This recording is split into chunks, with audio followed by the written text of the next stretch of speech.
C'est quoi votre truc ? Un passionné du vin avec une carrière diversifiée dans le secteur vitivinicole, notamment à la cave de la Côte et au domaine de la ville de Morges, a décidé de relever un nouveau défi. Après avoir dû renoncer à l'alcool pendant près de 4 mois pour des raisons médicales, il a réalisé le manque d'alternatives pour les moments sociaux sans vin. Cette expérience l'a conquis et l'a conduit surtout à un projet innovant. Là, j'ai mon prompteur qui est parti en cacahuète, c'est pour ça que je suis en train d'improviser.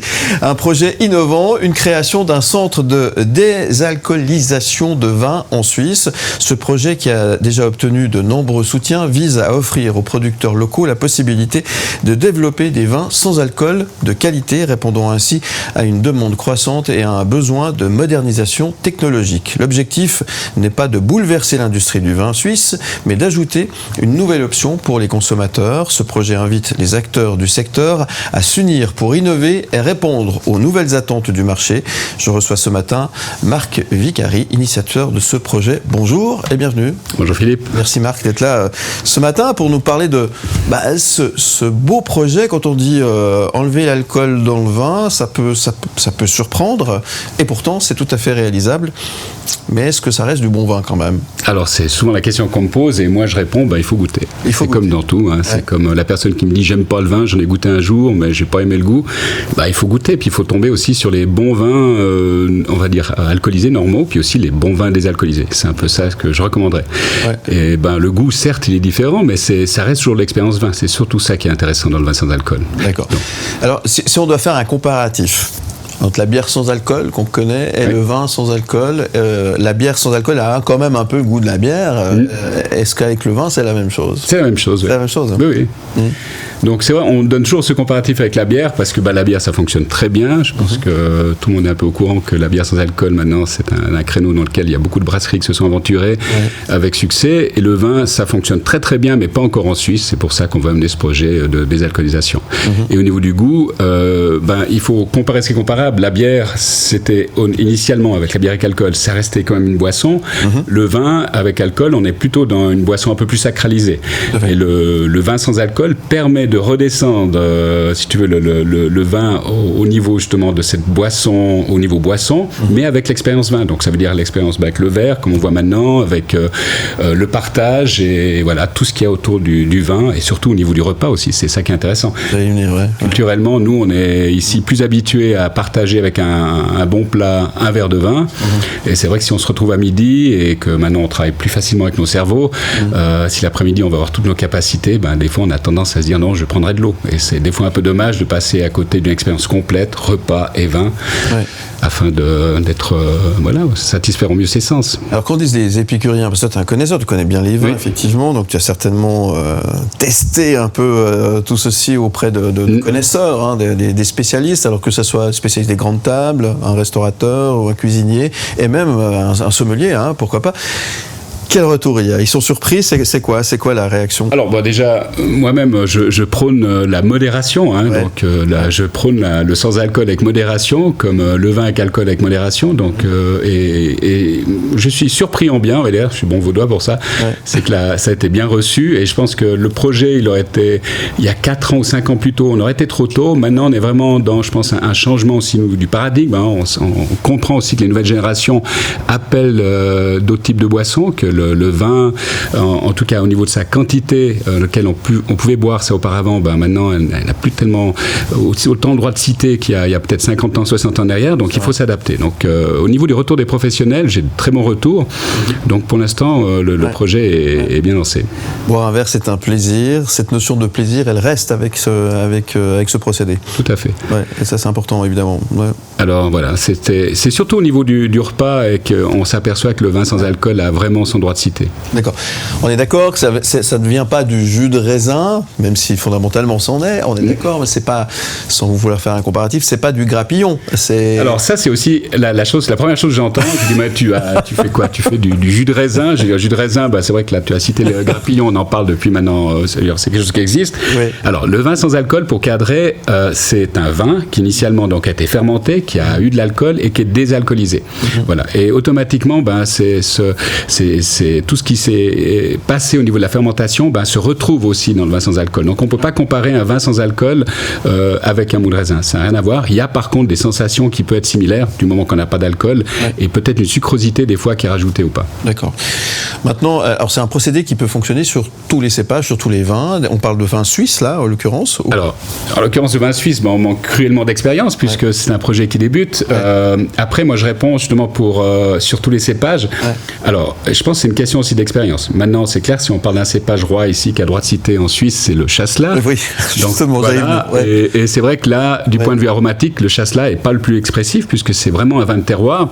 Donc, on demande encore à faire encore des essais là autour. Mais il y a quelque chose de fondamental à comprendre au niveau du vin sans alcool, c'est qu'il y a un principe de base, c'est qu'un très bon vin peut faire éventuellement un bon vin désalcoolisé.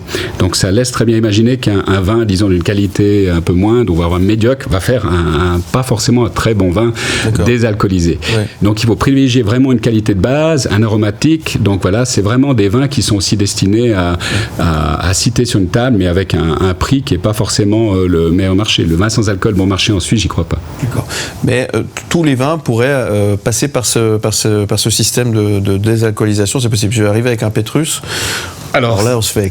Alors, je me réjouis de boire un Pétrus avec toi désalcoolisé, c'est un peu dommage. Et pour donner l'exemple, on pourrait... On pourrait, sur le principe, tu peux désalcooliser tout, puisque c'est le principe, donc, juste aussi pour cadrer au niveau par rapport à la désalcoolisation. Il faut savoir que c'est pas... maintenant, on a des procédés, il y a des technologies qui ont été mises en place. On parle de distillation à froid. Donc, la distillation classique, c'est clair, c'est quand tu chauffes à plus de 78 degrés pour l'évaporation.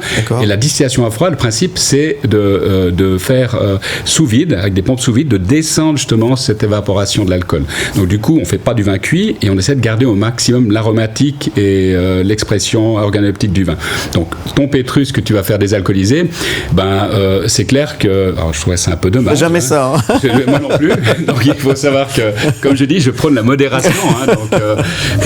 Donc voilà. Mais fondamentalement, tu peux tout distiller. Donc après, il faut juste que ce soit bon et que ça plaise. Et on dit toujours, c'est celui qui vend qui a raison. Donc voilà.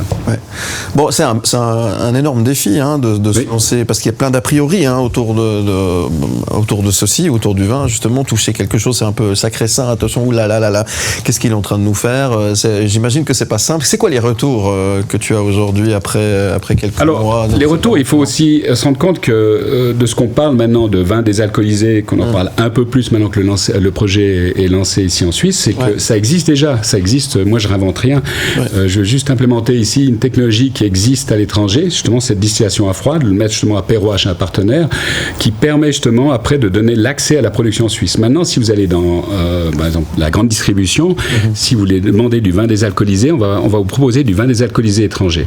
Et sur le principe, jusqu'à preuve du contraire, nous sommes en Suisse, nous avons la chance d'avoir des vignobles, des producteurs, et c'est de donner l'accès justement à notre production suisse de faire du vin désalcoolisé.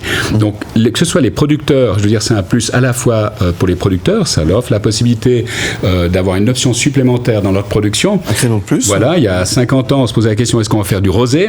Heureusement qu'on en fait, parce que le rosé se boit maintenant, il se boit même très très bien. Et il faut voir justement ce vin sans alcool comme une option supplémentaire dans leur assortiment de proposer du vin sans alcool. Et pour le public, ça offre la possibilité d'avoir justement le choix aussi. Le choix à midi de dire, est-ce que tu vas boire, je vais citer une marque, mais une San Pellegrino, ou est-ce que tu vas boire un vin sans alcool ? Moi, si c'est un vin sans alcool suisse, je vous proposerais plutôt ça. D'accord. Voilà. Une sorte de démocratisation du vin, c'est ça ? Oui, mais c'est de permettre justement l'expérience vin sans les problèmes liés à l'alcool et d'avoir le choix simplement avec ou sans alcool. Mais je prône justement de boire du vin suisse puisque le projet tourne autour. Alors, et ça je comprends et je soutiens complètement la démarche et complètement d'accord avec l'idée. Et effectivement, ça c'est hyper important. Les vignerons dans tout ça, qu'est-ce qu'ils en pensent ? Alors les vignerons, comme tous, il y a des vignerons qui sont à la pointe de la technologie, qui sont en avant, qui sont de l'innovation. Donc ceux-là, je veux dire, c'est très facile à les convaincre puisque ils ont déjà justement dans leur assortiment, que ce soit même des vins mousseux, qu'ils ont déjà même certains fait des vins nature. Enfin, c'est tous des choix. Et les vignerons, disons peut-être plus classiques, je pense qu'ils attendent. Et je crois le meilleur moyen, ce que je peux leur conseiller, c'est de goûter, puis de goûter. Et s'ils sont là à la fois quand leur clientèle goûte aussi, de s'apercevoir qu'est-ce que ça peut créer, puis d'envisager le pourquoi pas. Ce projet n'a pas l'intention de révolutionner, de changer fondamentalement notre paysage viticole et tous les produits qui y sont produits, mais juste de donner justement cette option supplémentaire. Donc les vignerons, donc juste pour la petite anecdote, donc là maintenant le projet est lancé, donc il y a une société qui est créée, on va justement faire au niveau des appels de financement pour permettre justement d'installer ce centre de désalcoolisation à Perrois. Moi je donne rendez-vous à tout le monde à un salon de vin qui se passe pas très loin d'ici, qui est à Morges, qui est Divinum, où on aura l'occasion justement de faire goûter au mois de mars l'année prochaine du vin sans alcool. Et comme je disais au départ, le meilleur moyen c'est goûter. Alors on sera là pour goûter, mon cher Marc. En plus on est partenaire de Divinum, donc on sera là aussi. Ça je me réjouis quoi. Et on pourra boire un verre, sans modération, mais quand même, attention, pas exagérer quand même. Hein. Tout avec modération. Tout avec modération, c'est important ça. Hein. Voilà. Puis dans l'expérience vin, c'est la même chose quand vous buvez justement un vin avec, disons classique. Maintenant ça devient compliqué de dire un vin classique, mais bon, on va dire ça comme ça. Avec alcool, c'est comme un vélo. Maintenant on dit vélo musculaire ou vélo électrique. Bon, juste pour recadrer.